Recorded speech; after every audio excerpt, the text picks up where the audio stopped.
Welcome back, Kwik Brain. I am your host of the Kwik Brain Show, Jim Kwik, your brain coach. And today we are going to talk about the powers of a bittersweet outlook. And this is an episode I've really been looking forward to. And I want to welcome to our show Susan Cain, who's the author of the best-selling book, Quiet, The Power of Introverts in a World That Can't Stop Talking. Many people know my story of I didn't want to be seen. I wanted to be invisible, and I was always shrinking in school. And this book made me feel seen. And Susan's TED Talk has been viewed tens of thousands of times. I think I'm directly responsible for at least 1 million of those views myself personally. So her new masterpiece is called Bittersweet: How Sorrow and Longing make us whole. And I love this book. This is my favorite new book, Susan. So thanks for being on the show. Well, thank you so much for having me, Jim. It's always just so great to see you. Yeah, so very wonderful. Now, I just wanted to say that both these titles help me to better understand myself, be able to see myself in new ways, and really open my eyes. It opened up my mind, opened up my heart, and and I also watched your TED Talk, and I want to make sure that I link to your newly released TED Talk also as well. We'll put that in the show notes as we always do. And I just wanted to read just as context here, so people get a feel for this. Bittersweetness is a tendency to states of longing, poignancy, and sorrow, an acute awareness of passing time, and a curiously piercing joy at the beauty of the world. It recognizes that light and dark, birth and death, bitter and sweet, are forever paired. If you've ever wondered why you like sad music, if you find comfort and inspiration in a rainy day, if you react intensely to music, art, nature, beauty, then you probably identify with the bittersweet state of mind. I can't recommend this book highly enough, Susan. So thank you again. Thank you for all your research. I know this book has been a work in progress for how long now? Oh, yes. I mean, Jim, this is my way. So this book is, I'm going to say a 5-year quest because let's get it down to 5 years. It's probably honestly more like 6 or 7 years in the making and maybe a whole lifetime in the making. Yeah, it was a kind of quest that I went on to grasp the power of a bittersweet and even you could call it a melancholic state of mind. And it just came from an intuition that I had that this was a deep seated way of being. And what I found is that there really is a bittersweet tradition out there that spans across centuries and across continents. And you can find it in all of our artistic and wisdom traditions. Mm, And this bittersweet tradition tells us that we are creatures who are born to transform pain into beauty, and that bittersweetness is it's the best gateway that we have to creativity and connection and love. And we're living in a culture that is telling us, be happy, act happy all the time, and that's really doing us a great disservice because it's robbing us of half of what human experience is, and the half that is paradoxically connected to our mm. most deeply cherished aspects of connection and love. And you talk about the paradox of tragedy. Why is it that we find beauty in sorrow, in heartache and longing? How does that connect us to the wondrous? Yeah, I mean, so in some ways this book actually started with a very specific question, which is that all my life I have been I mean, I love all kinds of music. I love dance music, I love happy music, but I will say all my life I have been attracted to minor key music, like any music that expresses a kind of Mm, deep sense of yearning. Leonard Cohen is my patron saint. I love him. All my life I have been trying to figure out why it is that music that is ostensibly sad mhm. did not really make me feel sad. Instead, it made me feel kind of uplifted, and it gave me a sense of communion with all the other people who have known the sorrow that the musician is clearly trying to Right. express, and a kind of awe that music could actually take something that clearly begins in heartache and then transform it into something so spectacularly, miraculously beautiful. And I just wanted to understand what the heck was going on there. And so at first, it started out as this kind of narrow question of, well, why do we like sad songs? But I quickly realized that it was much, much bigger than that. And it's really about a kind of way of being in the world that we are taught Yeah. not to embrace, but that our artists and writers, thinkers, theologians have for centuries been telling us is kind of the hidden pathway to transcendence and connection. It must have been interesting for you to find out that you weren't alone. And when that experience that you have when you listen to sad music and found that connection to others, connection to yourself also as well, did your research show this as well? Yeah, yeah, that's right. So it turns out researchers, psychologists, neuroscientists have been looking at this exact question because I'm not alone. So we know that people will listen to the happy songs on their playlists 175 times, but they'll listen to the sad songs 800 times. Wow. Yeah, and they tell them the same thing I just told you. They say that they associate sad music with wonder and awe and transcendence. Like researchers call it the sublime emotions. Hmm. But the thing is, it's not just music. I mean, as you said, there's the paradox of tragedy. Like, why do we like rainy days? Why do we like movies that make us cry? Why do the Japanese and we, to some extent, love cherry blossoms the way that we do? They're beautiful flowers, but the reason that we love them in the urgent way that we do is because these are flowers that die quickly. And there's something about that combination of the beauty and the impermanence that is speaking to us about a very deep truth of our natures. And there's something about the fact that we are all in this together, in this state of living in a deeply beautiful yet deeply imperfect world that will sometimes break your heart. We're all together in that kind of sense of exile. That gives us a sense of deep communion that we're not paying enough attention to, especially in these times that are so, so fraught and so divided. To have that division sitting alongside a culture that's telling us be positive all the time, Yeah. um, it's like it's robbing us of one of the most potent tools that we have to actually see each other and love each other. And I want to talk a little bit about positivity because a lot of you see memes and inspiration, and sometimes I'm guilty of this also as well. You know, everyone wants to have a positive mental attitude, and they put a smile on your face, and you kind of, you know, take charge of that situation. But you know, your research has found that there's a place for that, and also, you know, there we are this we have a spectrum of emotions, and they'll serve, you know, a deeper purpose. Yeah, that's right. So one of the researchers who I talk about in the book, her name is Laura Karstensen, and she has actually found that older people tend to be happier, feel more gratitude, less prone to irritation and anger, in connection with the deeper side of life. Kind of some of the stereotypes I suppose you would hear about age being associated with wisdom. But here's the thing. She found that this wisdom, quote, has nothing to do with age per se. What it has to do with is the fact that older people are more in touch with the fragility of life simply because they have Oh, fewer years left. But when she looked at people who had other young people who had other reasons of their own to be in touch with the fragility of life, they had those same characteristics as the older people. So this interesting. is a wisdom and a happiness that we could all be in touch with, but it just requires being able to look the fragility of life in the eye and not run from it screaming and or terrified, but instead to see the beauty in it. When you were writing the book, did you write it for someone specific? Did you who would you like to read this book? I wrote this for all the people out there who have had this sense all their lives, just as I had, and felt that there was something vaguely wrong with it. So there's an interesting connection between this book and Quiet. Yeah. After I published Quiet, I, ever since, have been inundated with letters from people who use two words to describe the effect the book had on them. The words are permission and validation. They Yeah. felt like a sense of validation that they could finally be who they are. And the fascinating thing is that with Bittersweet, I'm getting the same letters already, from people who have gotten early copies of the book.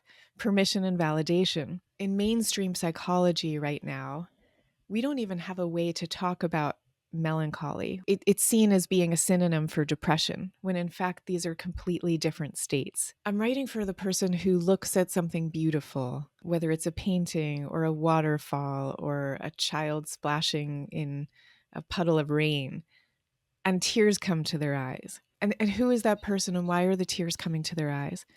And the reason is that when we see intense beauty, it is reminding us that of our sense that there is a perfect and beautiful world out there from which we feel we've been banished in some way. And we're the tears are like the gap between that miraculous world and the one that we feel that we inhabit.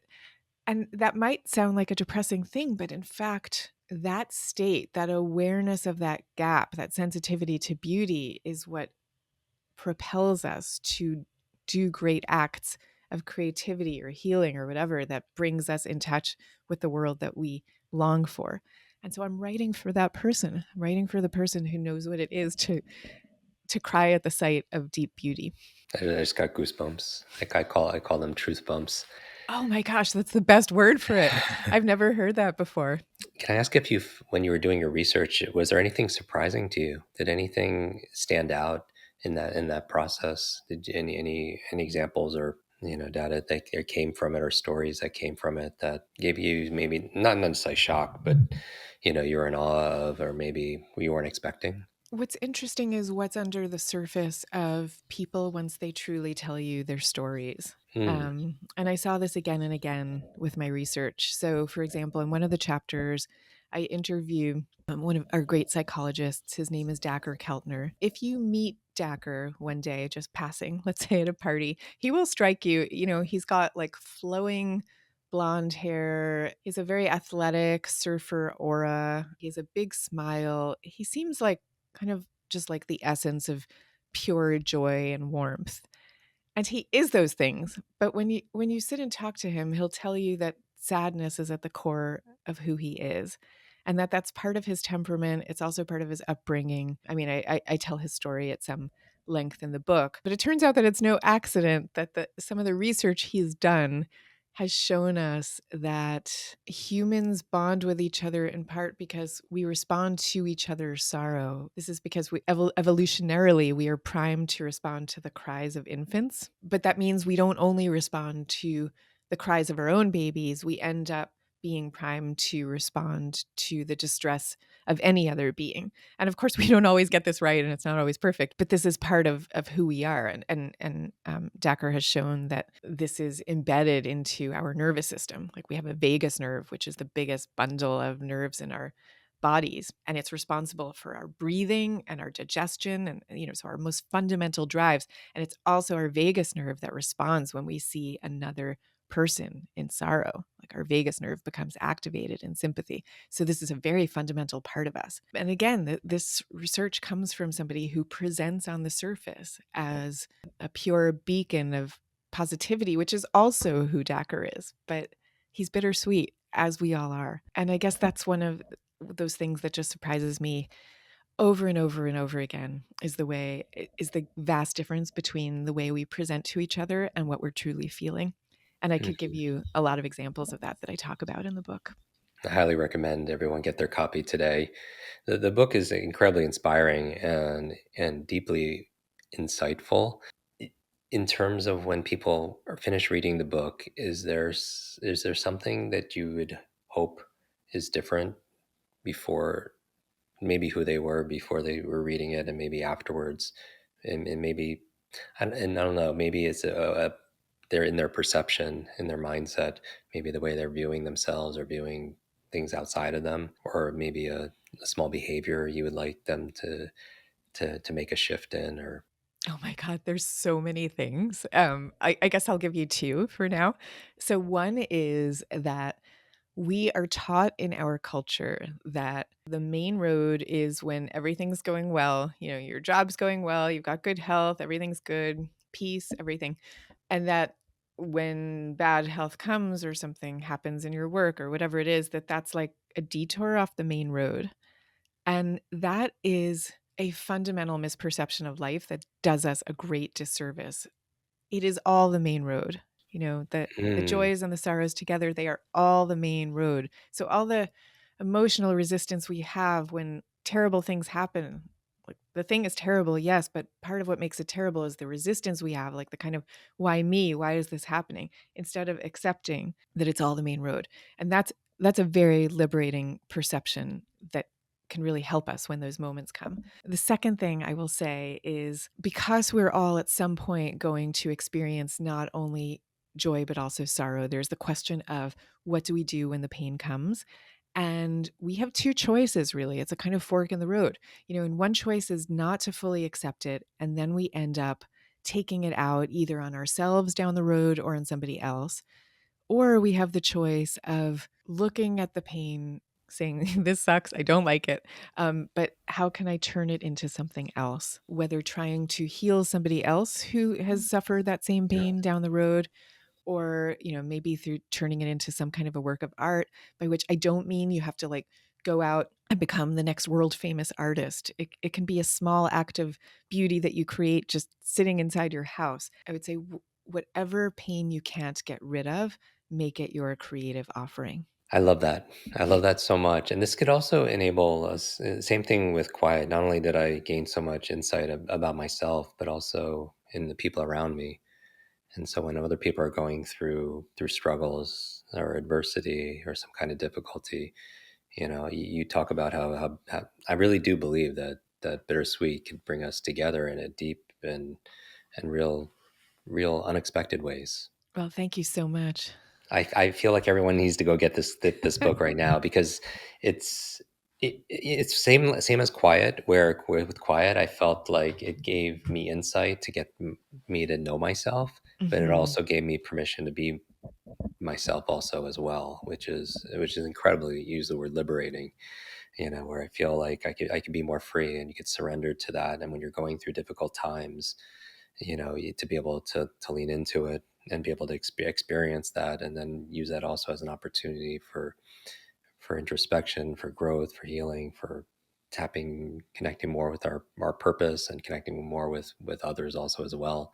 And I guess I would also say, like, for anyone who's listening who does feel like, oh yeah, I am that kind of person who really likes to listen to sad music, or, I do love rainy days, and why do I love that? And I'll tell you, we did a bittersweet quiz that we came up with for the book, and found that people who score high in this tendency to bittersweet states of mind like this, it's associated with a lot of different things that are interesting. Like what? It's associated with high sensitivity.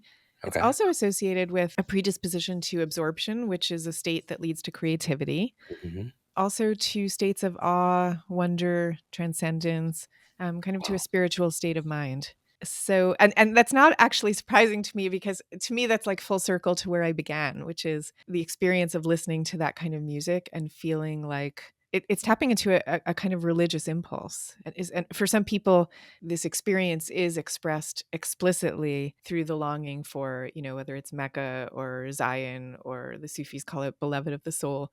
It's like a longing for that better world. So for some people, it's explicitly religious. For some people, it takes different manifestations. But at the end of the day, it's all getting back to a state of mind that connects us to transcendence. So I just want to say to the bittersweet people out there listening, there's something to the way you're feeling, Yeah, and connects us to the wondrous, to the really. wondrous. Exactly. Exactly. Absolutely. I love this so much, Susan. I want to put links to everything in our show notes. People can find that, as always, at jimkwik.com/notes. I want to link especially to the newly released TED Talk that you have, which talks about the hidden power of sad songs and rainy days. And also on Spotify, you have a playlist for Bittersweet. I do. I do. I have a playlist of some of my favorite bittersweet music. Right now, it's the top 40, but I intend to be adding to it over the years because, as I said to you before we started, I have an endless list of music for this state of mind. So, Amazing. And then yeah. they could get their copy of Bittersweet wherever books are sold. Yes, so you can get your copy of the book wherever books are sold. You can come to my website, which is susancain.net, and there's a page right on there that will lead you to Amazon or your favorite independent bookstores, and also to join my newsletter. I bought 3 copies just right before we started recording, and I recommend everyone do the same. So wherever you're consuming this, engaging with this content, whether it's iTunes or Spotify, social media, maybe it's on happens to be on YouTube. I would ask everyone to take a screenshot of this and post it. and tag Susan, tag myself also as well, so we get to see it. And maybe we could ask them one question that they could put in the post while they're sharing this conversation with their friends and followers. What would you like to ask everybody? Yeah, I guess one question we can ask is, do you find comfort or inspiration in a rainy day? Yeah, and in any of those things, I'd be interested for people to share if something in their experience, something, a bittersweet experience that they have, and tag us so we get to see it because Yeah, that's that's part of actually our another goal. good question. Just what is a bittersweet moment or experience you've had? So people could take their pick. Make sure you tag us in it so we get to see it. I'll repost some of my favorites and those 3 books that I got. I'll give 2 of them away to somebody in our community, and I encourage everyone to do the same. Get multiple copies of Bittersweet, one for yourself. But you learn. I always think that you learn so that you can be able to share with other people, so you can be able to teach. And one of the best ways, I think, this makes an amazing gift for people. It'll open their eyes again, like it did for me, in their minds and also their hearts. So Oh, Jim, thank you so much. I mean, this has been a labor of love for so many years. So to know that it connected with you in this way is just the most amazing feeling. Thank you so much. yeah, Susan, thank you for writing this book and all the research, and for sharing it with so many people who will be rewarded and benefit from it. Thank you, everyone who's listening. As always, make sure you share this episode, leave a review if you feel compelled to. And I'm your brain coach, Jim Kwik, and we'll see you in our next episode. Remember to be limitless. Hi, Quick Brain. It's your brain coach. I want to thank you so much for watching this video. 3 things to do. Number 1, make sure you share this, because when you teach something, you get to learn it twice. Update your learning so you can update other people's learning as well. Number 2, make sure you subscribe to this channel so you don't miss a thing, because if you miss a video, you miss a lot. And finally, make sure you hit that bell so you're notified and you find out when we put out the latest and the greatest. One extra thing, if you want really close attention, then text me. Here is my phone number, 310-299-9362. Did you remember that number? 310-299-9362. Shoot me a text and we'll stay in touch. Ask me your burning question. And I wish your days be full of lots of life, lots of love, lots of laughter, and always lots of learning. I'll see you in our next video.